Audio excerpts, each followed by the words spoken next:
So guys last class में हम लोगों ने क्वेश्चन नंबर 1 डिस्कस किया था। अब हमारे पास क्वेश्चन नंबर 2 दिया है जिसमें कि एआर डायग्राम दिया है और हम लोगों को क्या फाइंड आउट करना है, मिनिमाइज नंबर ऑफ टेबल्स।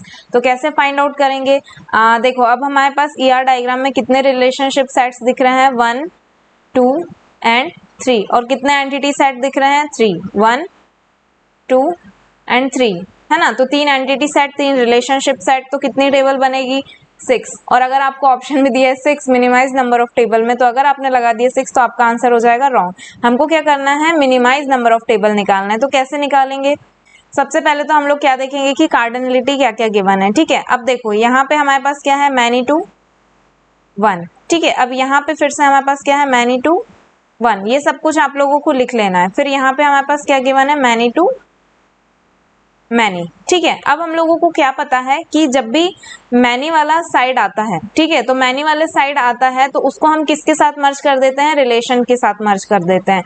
ठीक है, अब ये थोड़ा सा कॉम्प्लिकेटेड डायग्राम है, तो अब हम इसको कैसे सॉल्व करेंगे। देखो सबसे पहले हम स्टार्ट करते हैं यहाँ से। ठीक है, अब देखो हमारे पास क्या हो रहा है, देखो ये जो एंटिटी सेट है ए, ठीक है, वो R1 के साथ रिलेटेड है, और क्या हुआ यहाँ पे R2 के साथ भी रिलेटेड है। यहाँ पे भी मैनी की साइड लगी है, यहाँ पे भी मैनी की साइड लगी है ना। अब देखो यहाँ पे तो 1 हो रहा है, मैनी टू 1 हो रहा है, और यहाँ पे भी मैनी टू 1 हो रहा है। तो हमको हमेशा याद रखना है कि मैनी वाली के लिए क्या करेंगे, हम रिलेशनशिप वाली टेबल को मर्ज कर देंगे उसके साथ। तो देखो इसमें क्या होगा, हमारे पास ए तो आएगा ही आएगा। अब ये यहाँ से भी मैनी के साइड जुड़ा है, यहाँ से भी मैनी के साइड जुड़ा है, तो इसको भी इसके साथ मर्ज कर देंगे और इसको भी इसके साथ मर्ज कर देंगे।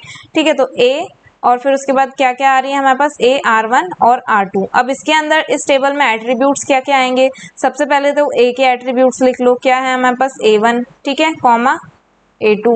अब R1 के एट्रीब्यूट क्या निकालेंगे, R1 में क्या क्या आएगा, ये तो लेफ्ट वाले का, ठीक है, प्राइमरी की, और राइट वाले का प्राइमरी की।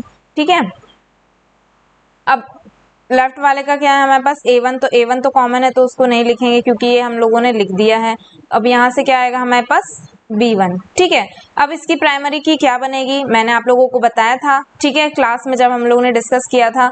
किसको बनाते हैं प्राइमरी की, जिसके साथ मैनी का साइड लगा हो। तो मैनी का साइड किसके पास है, हमारे पास A के पास है, तो प्राइमरी की किसको बना देंगे, इसके। और ऑब्वियसली जिसको मर्ज करते हैं हम रिलेशनशिप वाली टेबल के साथ, तो उसी का जो प्राइमरी की होता है उसी को हम प्राइमरी की बनाते हैं। ठीक है, उसी एट्रीब्यूट के प्राइमरी की को हम इस टेबल का प्राइमरी की बनाते हैं। ठीक है, तो A1 इसमें प्राइमरी की बन जाएगा। अब नेक्स्ट हमको देखना, देखो अब हमने क्या किया, इसको इसको और इसको, ठीक है, मर्ज कर दिया। अब हमको देखना है कि ये जो B वाला है, ये B वाला क्या क्या हो रहा है। देखो यहाँ से तो उसके पास मैनी टू मैनी चल रहा है। ठीक है, मैं दूसरा पेन ले लेती हूँ।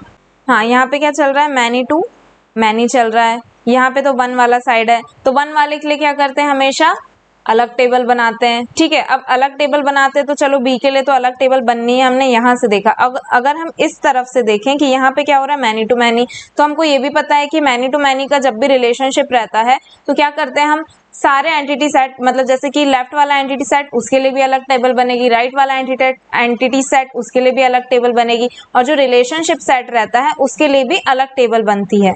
ठीक है, तो अब हमको क्या करना है, यहाँ पे B की टेबल बना देना है, सिंपल। B की टेबल में क्या हो जाएगा, B1, ठीक है, वो उसका प्राइमरी की, एंड B2। ठीक है, अब वैसे ही अब R3 के लिए भी न्यू टेबल बनेगी। ठीक है, क्योंकि ये तो मैनी का मैनी टू मैनी वाला रिलेशन है, तो R3 का इसमें क्या क्या आ जाएगा हमारे पास, लेफ्ट वाले की प्राइमरी की, मतलब कि जो उसके साथ इधर कनेक्ट है, तो ये क्या आ जाएगा, B1 आ जाएगा यहाँ से, B1, और राइट वाले की प्राइमरी की क्या आ जाएगी, C1। ठीक है, अब इसमें प्राइमरी की किसको बनाओगे, क्या किसको बनाओगे, मैनी टू मैनी में क्या होता है, कंपोजिट प्राइमरी की बनती है, मतलब कि जो लेफ्ट वाले की प्राइमरी की है और जो राइट वाले की प्राइमरी की है, दोनों को मिला के कंपोजिट प्राइमरी की बनाते। तो हमारे इसमें प्राइमरी की कौन होगा, B1 C1। ठीक है, कंपोजिट प्राइमरी की। देन उसके बाद अब हमारे पास क्या बचा, देखो ये सब की टेबल हम लोगों ने बना ली, B की बना ली, R1 को A के साथ मर्ज कर दिया, R2 को भी A के साथ मर्ज कर दिया।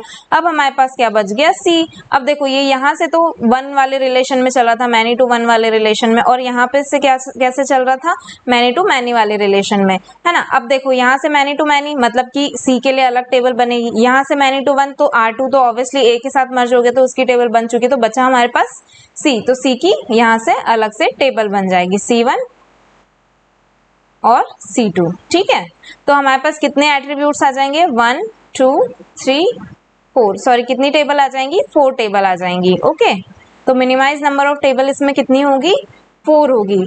और अगर आपको ये वाला कॉन्सेप्ट अभी भी समझ में नहीं आ रहा है तो मैंने फिर से बोल रही हूँ कि वो जो आई बटन पे वो जो वीडियो दिख रहा है ना, प्लीज उसको जाके देखिए। Okay, thank you, bye.